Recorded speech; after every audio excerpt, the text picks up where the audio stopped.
عام کو اختلاف کا سامنا یہ کیوں اور کرتے کیوں تھے؟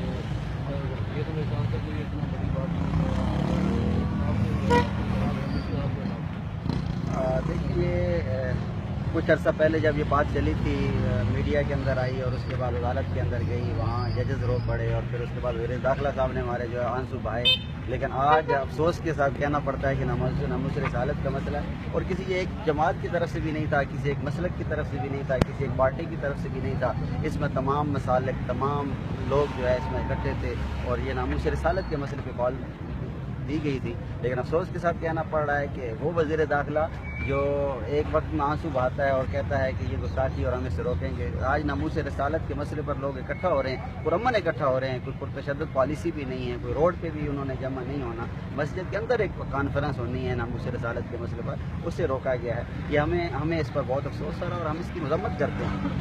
اور آئندہ جب بھی ہمیں ناموس رسالت کی کال آئے گی، ہم بھی، ہمارے کارکنان بھی، ہمارے ساتھی بھی ہر محاذ پہ پہنچیں گے. اور ابھی جیسے کہ آپ کے سامنے ہے کہ کال دی گئی آئندہ جمعے کے لیے، تو انشاءاللہ ہم آئندہ جمعے پھر جمع ہوں گے. اور یہ ایسا نہیں ہے کہ حکومت ہمیں رکاوٹیں کھڑی کرے گی تو ہم رک جائیں گے. یہ تو حضور صلی اللہ علیہ وسلم کی حرمت کا مسئلہ ہے، ان کی شان کا مسئلہ ہے، ہمارے ایمان کا مسئلہ ہے. اور نبی کے لیے تو ہم سب کچھ قربان کرنے کے لیے تیار ہیں.